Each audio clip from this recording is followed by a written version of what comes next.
Hello दोस्तों, आप सभी का हमारे YouTube चैनल बेसिक शिक्षा में स्वागत है। मैं नीरज कुमार आप सभी का स्वागत करता हूं। दोस्तों, आज हम लोग पढ़ने वाले हैं संविधान की प्रस्तावना या उद्देशिका। दोनों एक ही चीज है, चाहे प्रस्तावना को या उद्देशिका कहिए। दोस्तों, प्रस्तावना कब लाई गई और प्रस्तावना के अंतर्गत हमें क्या पढ़ना होता है, उसको आइए दोस्तों अच्छे से पढ़ते हैं। अब प्रस्तावना किसके द्वारा प्रस्तुत की गई थी और कब लाई गई थी? अगर दोस्तों आप लोगों ने संविधान सभा वाला वीडियो देखे होंगे तो अच्छे से समझ में आया होगा। संविधान सभा में टोटल 3 बैठक होती है, 9 दिसंबर, 11 दिसंबर और 13 दिसंबर को। 13 दिसंबर को जवाहरलाल नेहरू जी द्वारा एक उद्देशिका प्रस्तुत की जाती है, एक पर्ची प्रस्तुत की जाती है, मतलब पेज में, और संविधान सभा में प्रस्तुत की जाती है।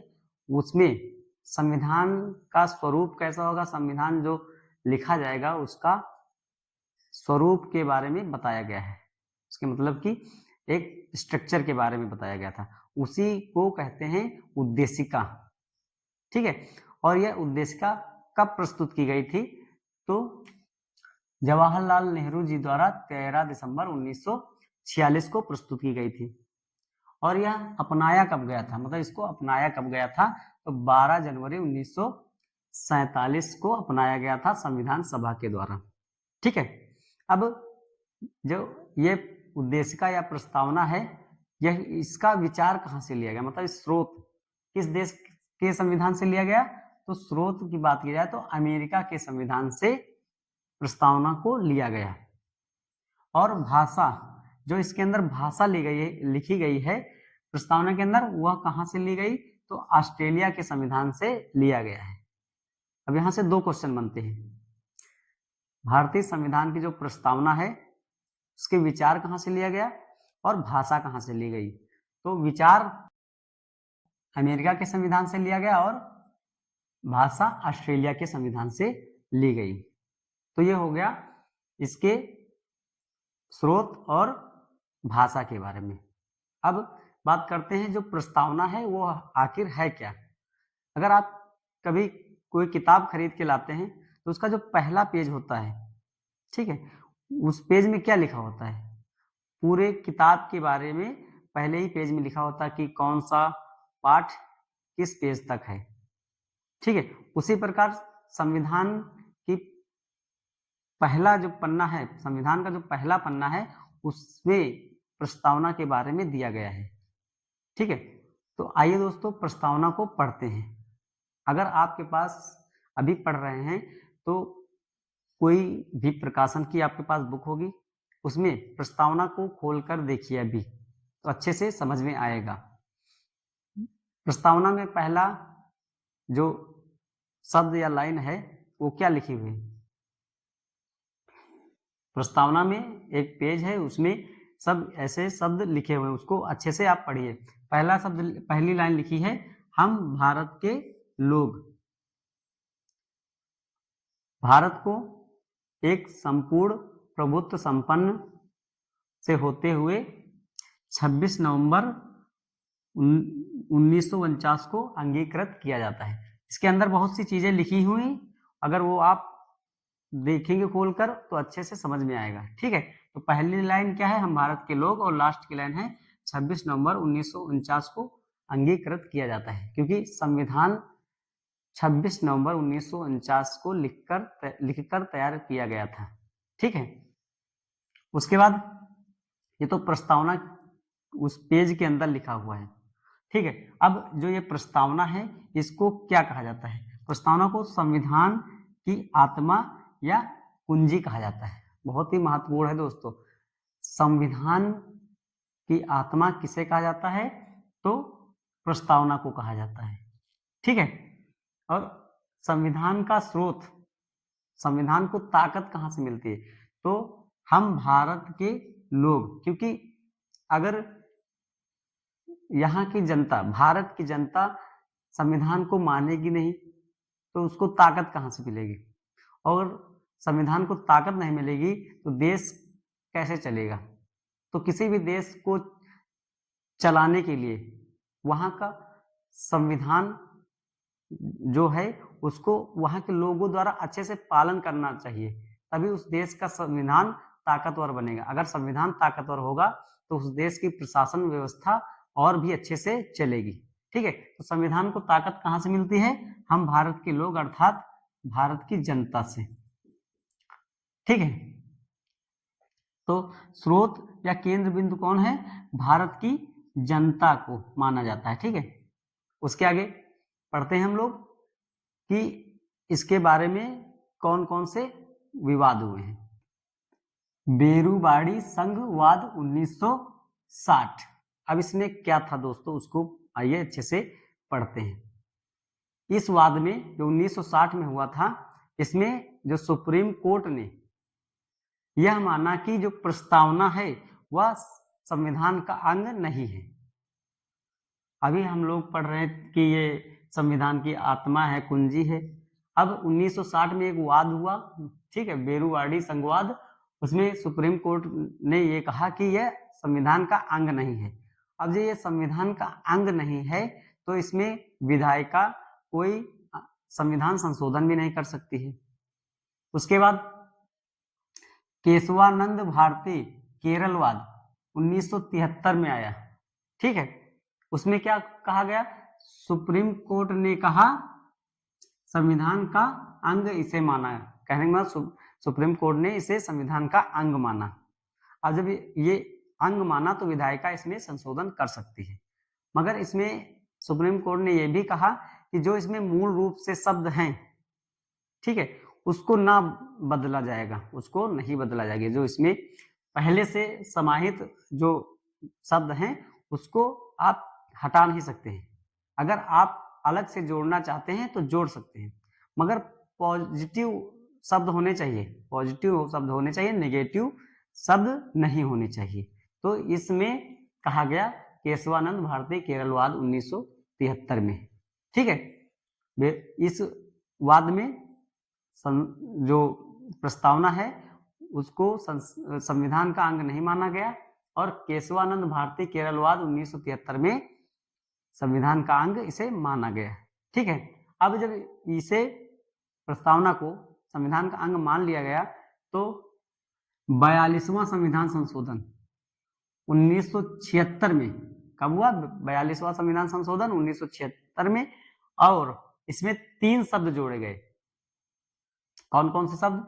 समाजवादी, पंथ निरपेक्ष, राष्ट्र की अखंडता। ये 3 शब्द इसमें जोड़े गए। समाजवादी का मतलब होता है कि हमारे देश में जो समाज है वो बराबर है। बराबर रहेगा कहने का मतलब कि चाहे अमीर हो चाहे गरीब हो, सबको बराबर कोई भी योजना हो, अधिकार हो, बराबर दिया जाएगा। आज भी हमारे देश में अमीर गरीब अगर कोई बात होती है तो बराबर अधिकार मिलता है। ठीक है, उसके बाद पंथ निरपेक्ष। पंथ निरपेक्ष का मतलब होता है कि हमारे देश का कोई धर्म नहीं होगा। ठीक है, धर्म होगा कि यहाँ के रहने वाले लोगों का। ठीक, उसके बाद राष्ट्र की अखंडता।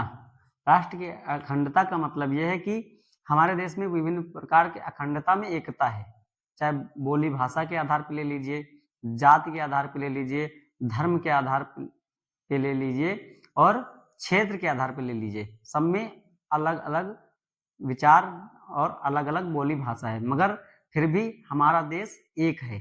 ठीक है, ये राष्ट्र की अखंडता को बताता है। तो ये 3 जो शब्द हैं वो प्रस्तावना में बाद में जोड़े गए थे। जो 42वां संविधान संशोधन हुआ था तब इसको, ये तीनों शब्दों को इसमें जोड़े गए थे। ठीक है, अब पेपर में ऐसा पूछता है कि 3-3 करके 4 ऑप्शन दे देगा। अब उसमें पूछेगा कि बताइए कि लास्ट में या संविधान में कौन से वो 3 शब्द जोड़े गए थे। क्रम वाइज लिखा होगा तो आप उसमें पहचान कर अच्छे से ध्यान देकर ही सॉल्व करेंगे। ठीक है, तो ये क्वेश्चन पूछा जाता है। उसके बाद स्वरूप। स्वरूप 5 प्रकार के बताए गए। ठीक है, कौन कौन से हैं? जो संविधान की प्रस्तावना है उसके स्वरूप कितने बताए गए? 5। संपूर्ण प्रभुत्व संपन्न। इसका मतलब क्या होता है कि जो हमारा देश है वह अब अपने आंतरिक और बाह्य निर्णय लेने में सक्षम है, चाहे युद्ध का हो या किसी से संधि करना हो या किसी व्यापारिक से संबंधित हो, तब आंतरिक और बाह्य दोनों निर्णय लेने में सक्षम है। उसके बाद समाजवादी, जो यहाँ पर समाजवादी के बारे में बताया वही समाजवादी, ठीक है, समाज में बराबर का अधिकार है, ठीक है। पंथनिरपेक्ष यही अर्थ होगा इसमें भी कि देश का कोई धर्म नहीं होगा, ठीक है। उसके बाद लोकतंत्रात्मक का अर्थ होता है कि जो यहाँ की जनता होगी वही यहाँ पर शासन करेगी, ठीक है। अब्राहम लिंकन का एक स्टेटमेंट था कि जनता के लिए, जनता के द्वारा, जनता का शासन, उसी से ये जुड़ा हुआ है, ठीक है। उसके बाद गणराज्य। गणराज्य का मतलब ये होता है कि जो देश का मुखिया होगा, देश का मुखिया अर्थात राष्ट्रपति, वह वंशानुक्रम नहीं होगा, वह जनता के द्वारा चुना जाएगा, ठीक है। पहले होता था जब राजा महाराजा के जमाने में राजा का लड़का राजा बनता था, मगर गणराज्य का मतलब ये होता है कि जो उच्च पद है पूरे देश का, उसमें वंशानुक्रम नहीं होगा कि राष्ट्रपति का लड़का राष्ट्रपति नहीं बनेगा, ठीक है। उसके बाद प्रस्तावना में 3 तरह के न्याय की चर्चा की गई है, सामाजिक न्याय, आर्थिक न्याय और राजनीतिक न्याय। धार्मिक न्याय की कोई चर्चा नहीं की गई। क्वेश्चन बनेगा, 4 ऑप्शन दिए जाएंगे, ठीक है, 3 ये रहेगा और चौथा होगा धार्मिक। अब आप उसमें पहचान कर सही गलत का निर्णय लेंगे, ठीक है। तो ये हमें याद रखना है। कितने प्रकार के न्याय के बारे में बताया गया? 3 प्रकार के, सामाजिक, आर्थिक और राजनीतिक के बारे में। धार्मिक के बारे में कोई चर्चा नहीं की गई प्रस्तावना में, ठीक है। उसके बाद 5 प्रकार की स्वतंत्रता के बारे में बताया गया। अगर आप मौलिक अधिकारों के बारे में आगे अच्छे से पढ़ेंगे या पढ़ा होगा तो मौलिक अधिकार में स्वतंत्रता के बारे में अच्छे से बताया गया है, ठीक है। उसी से ये संबंधित है विचार की स्वतंत्रता, अभिव्यक्ति की स्वतंत्रता, विश्वास की स्वतंत्रता और धर्म की स्वतंत्रता और उपासना। ये 5 प्रकार की स्वतंत्रता के बारे में प्रस्तावना में दिया गया है, ठीक है। उसके बाद समानता। समानता कितने प्रकार की दी गई है प्रस्तावना में? 2 प्रकार की, प्रतिष्ठा और अवसर।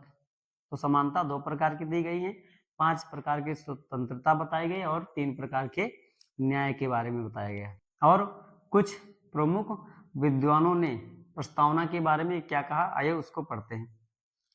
N.A. पालकीवाला ने कहा इसको परिचय पत्र।